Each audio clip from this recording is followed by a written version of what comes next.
Hello boys and girls, it's Miss Reeson here, and today I'm going to read you the story of the smartest giant in town.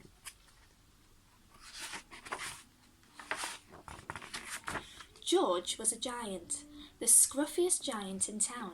He always wore the same pair of old brown sandals and the same old patched up gown. "I wish I wasn't the scruffiest giant in town," he said sadly.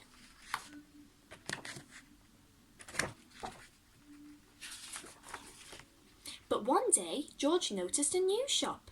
It was full of smart clothes, so he bought a smart shirt, a smart pair of trousers, a smart belt, a smart stripy tie, some smart socks with diamonds up the side, and a pair of smart shiny shoes. "Now I'm the smartest giant in town," he said proudly.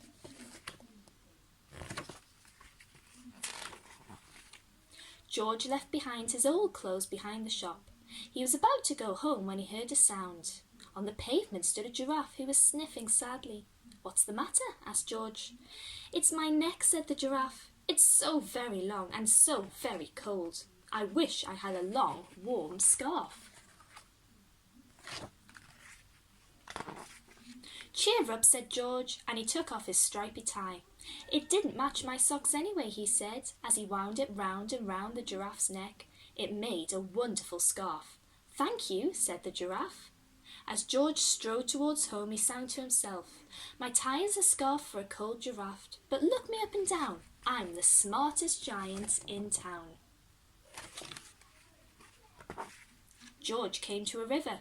On a boat stood a goat who was bleating loudly. "What's the matter?" asked George.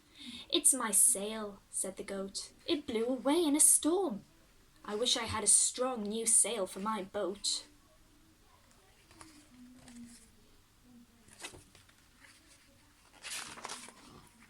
"Cheer up," said George, and he took off his new white shirt. "It kept coming untucked anyway," he said, as he tied it to the mast of the goat's boat. It made a magnificent sail. "Thank you," said the goat. George strode on, singing to himself, "My tie is a scarf for a cold giraffe. My shirt's on a boat as a sail for a goat. But look me up and down, I'm the smartest giant in town."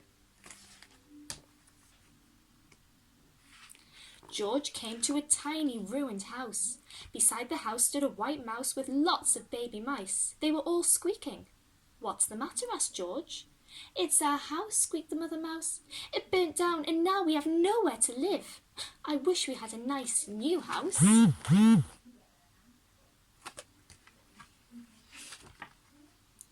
"Cheer up," said George, and he took off one of his shiny shoes. "It was giving me blisters anyway," he said. As the mouse and her baby scrambled inside, the shoe made the perfect home for them. "Thank you," they squeaked. George had to hop along the road now, but he didn't mind. As he hopped, he sang to himself, "My tie is a scarf for a cold giraffe. My shirt's on a boat as a sail for a goat. My shoe is a house for a little white mouse. But look me up and down, I'm the smartest giant in town." George came to a campsite. Beside the tent stood a fox who was crying. "What's the matter?" asked George. "It's my sleeping bag," said the fox. "I dropped it in a puddle. I wish I had a warm, dry sleeping bag."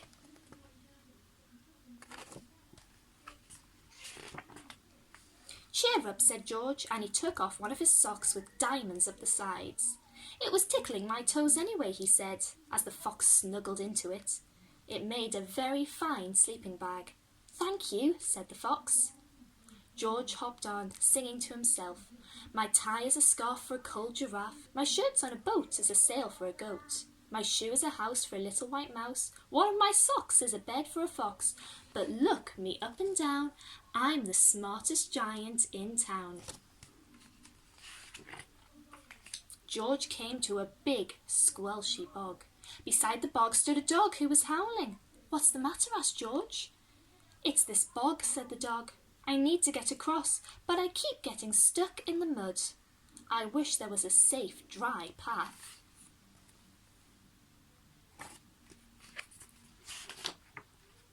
"Cheer up," said George, and he took off his smart new belt. "It was squashing my tummy anyway," he said, and he laid it down over the bog. It made an excellent path. "Thank you," said the dog. The wind started to blow, but George didn't mind. He hopped on, singing to himself. "My tie is a scarf for a cold giraffe. My shirt's on a boat as a sail for a goat. My shoe is a house for a little white mouse. One of my socks is a bed for a fox. My belt helped a dog who was crossing the bog, but..."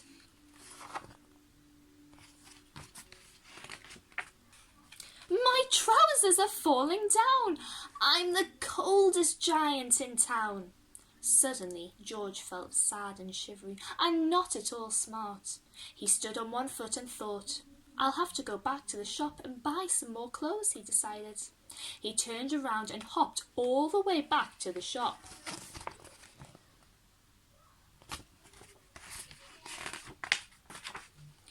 But when he got there, it was closed. "Oh no," said George. He sank down onto the doorstep and a tear ran down his nose.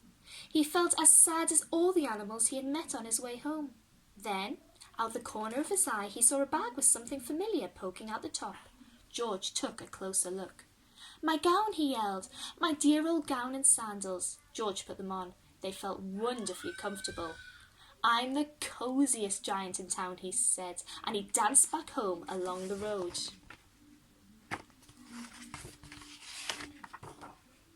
Outside his front door, all the animals he had helped were there.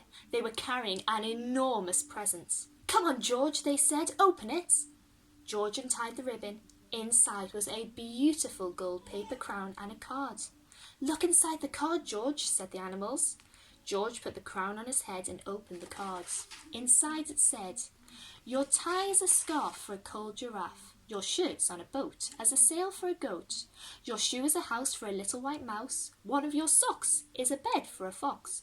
Your belt helped a dog who was crossing a bog. So here is a very fine crown to go with the sandals and gown for the kindest giant in town."